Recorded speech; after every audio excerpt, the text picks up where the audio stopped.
see, sometimes the truth of a thing ain't found in the big headlines or the history books. It's in the quiet stories, the ones folks whisper about on a front porch swing. It's about a small 2-story brick house, a woman named Sheridan Cole, and the idea that a place you call home should be a sanctuary.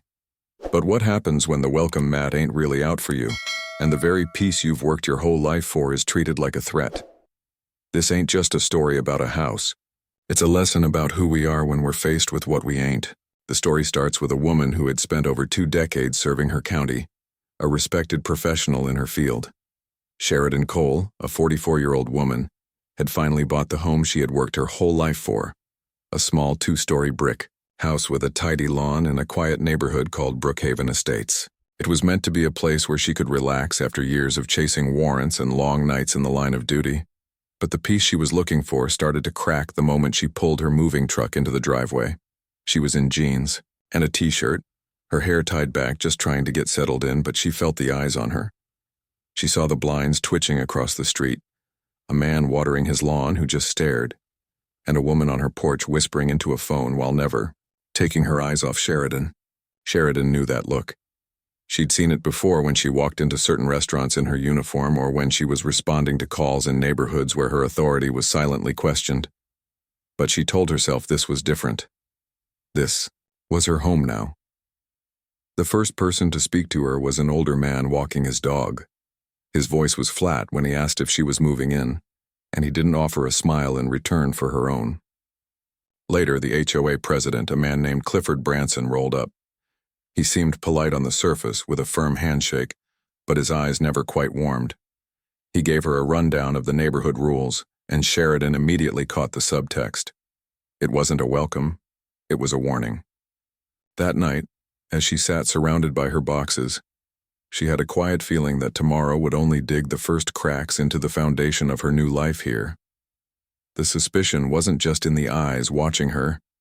It was in the words she later overheard, drifting through her open window. She heard neighbors whispering about her strange hours, a clear sign that her work schedule, which she had for over 2 decades, didn't fit their notion of a respectable life. Sheridan was an individual, a woman who had worked hard to get where she was, but in a place that prized conformity, her individuality was seen as a threat to the community's established norms. The illusion of a peaceful community was built on a foundation of rigid conformity and exclusion. The very things that made the neighborhood seem so respectable were the tools used to enforce social control and keep outsiders out. Now, a lot of people think prejudice is always a big, loud, hateful thing, but sometimes it's quiet. It hides behind a smile and a clipboard. Clifford Branson, the HOA president, prided himself on keeping Brookhaven Estates orderly and respectable. To him, the rules weren't just guidelines. They were an armor that protected the community's image. When the complaints about Sheridan started coming in, he didn't question them. He acted on them. The first was an anonymous email about a woman who comes and goes at strange hours. Then came a complaint that she parked her car facing the wrong way and had too many packages. These weren't actual violations of any serious note, but Clifford filed them anyway because, as he believed, paper trails mattered. At the monthly HOA meeting, the issue was brought up, led by a woman named Patricia Nolan, the HOA treasurer. She framed her suspicion as a concern for the community's children and safety, asserting that Sheridan doesn't even try to fit in. The meeting revealed that the issue wasn't just Clifford or Patricia. It was the collective discomfort of a group of people who liked neat categories, and a single woman living alone with an unconventional schedule didn't fit their picture. Clifford, with his clipboard and his dedication to structure and order, became the perfect tool for their collective prejudice. He could use the neutral, bureaucratic language of the HOA to legitimize the neighborhood's biases. The formal system designed to manage lawn care became a way to institutionalize harassment, all while he could tell himself he was just doing his due diligence. The harassment slowly but surely escalated from quiet whispers to calculated actions. The first violation notice arrived taped to Sheridan's front door, claiming she had left her trash bin in public view outside of collection hours. Sheridan was in disbelief. The bin had been out for less than an hour. Her older sister Gwendolyn told her straight, "That's not about trash, that's about you," Sheridan knew it, too. Her neighbors weren't just complaining. They were building a file. A few days later, another notice claimed her car tires had slightly touched the grass. Then another, about lights left on too late at night. The violations were so trivial, they weren't meant to be corrected. They were meant to build a dossier, line by line, waiting for the moment they could escalate. The sheer absurdity of the complaints was a way to expose their true intent, without them having to say the quiet part out loud. Sheridan tried to confront Clifford directly. She told him that she had been enforcing laws for 20 years and knew the difference between a rule and a target. But Clifford simply feigned innocence, claiming it was just the rules. The situation was validated by her friend and deputy, Rafael Ortiz, who told her that once people decide you don't belong, they will bend facts until they fit. Rafael's words gave voice to a truth that many in the Black community understood. It transformed Sheridan's private frustration into a shared cultural reality, a reminder that her experience wasn't a one-off but part of a larger pattern of prejudice. Every action, every whisper, every piece of paper led to this moment. Under pressure from the HOA board and Patricia Nolan, Clifford Branson made a final, reckless decision. He dialed a number he never thought he'd use for a neighbor and reported suspicious activity at Sheridan's house to non-emergency dispatch.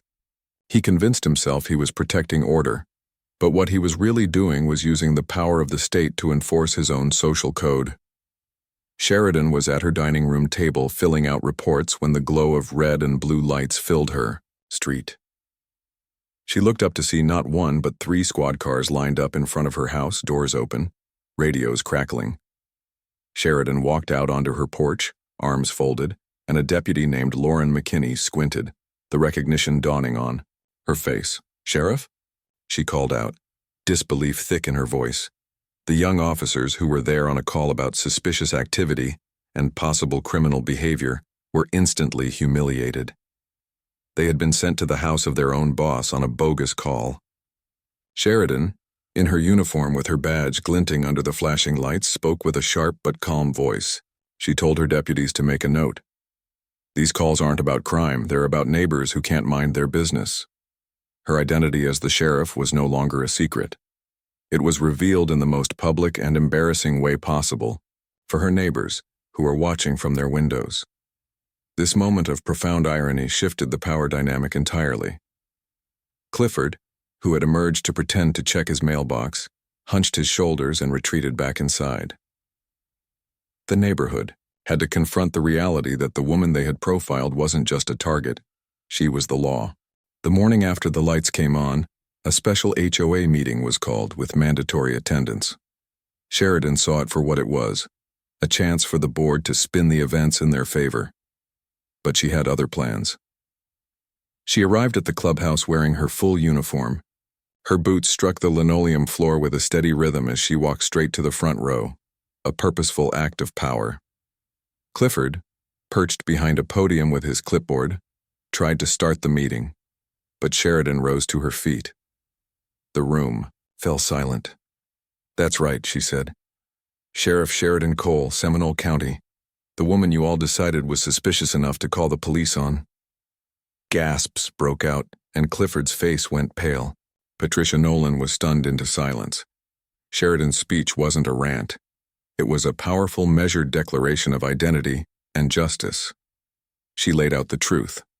The calls didn't come from concern for safety. They came from bias.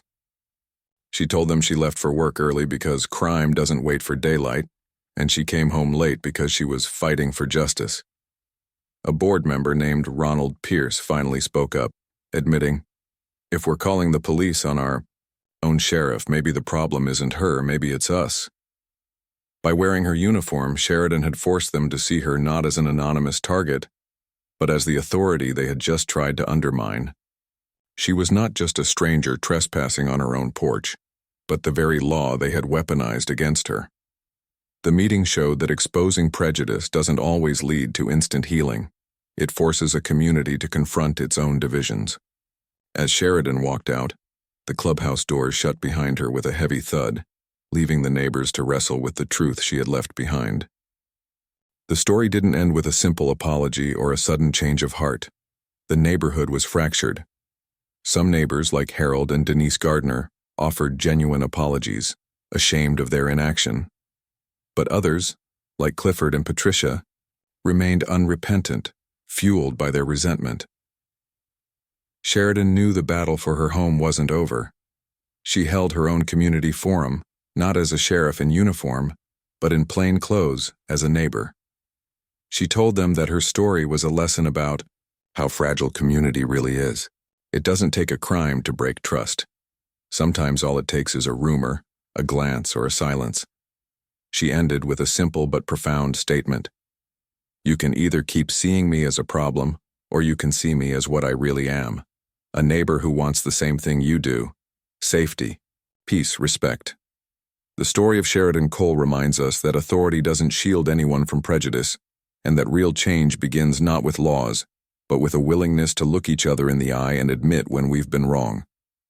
She had fought for her sanctuary, and in doing so, she had taught her neighbors a valuable lesson.